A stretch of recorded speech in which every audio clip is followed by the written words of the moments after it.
How you guys doing today? It's nice rainy weather out there we got, so it's time for us to make some lo-fi. First thing you do is you start with your fresh beat. Now that looks like a good beat.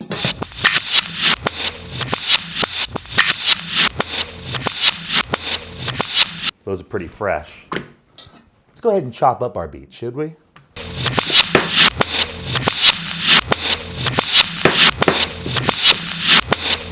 Now those beats are a little chunky.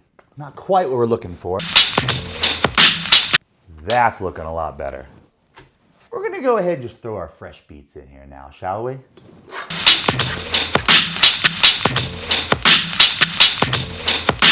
Once you've got your beats all chopped up and in the mix, you gotta go ahead and stir them up a little bit. All right, now we're gonna add a little bit of bass. Gotta be careful, just a drop.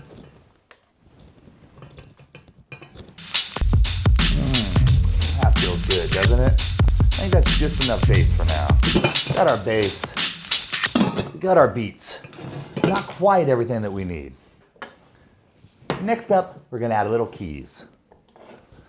I've got some really cool vintage keys I've been saving just for this mix. Oh, that's a good one there.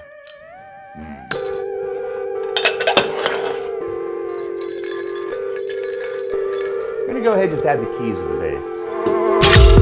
bass. Let those stew a little bit, shall we? Next, we got some really chill vocals. Now the vocals, they're gonna put a nice little layer on top of everything. So let's go ahead and just throw them in with the beats. While we're at it, let's go ahead and throw the bass and the keys in with the beats as well. Just adjust that mix a little bit there. Now everything's coming along. Ooh, that sounds sweet, doesn't it?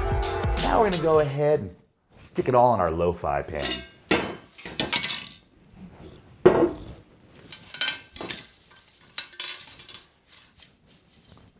Make sure it's all centered up. You don't want it sticking to the sides. You want to make sure it's just right in the middle, right between the ear holes. Now we're gonna go ahead and put it in the oven. Oven's been preheated to 420, by the way.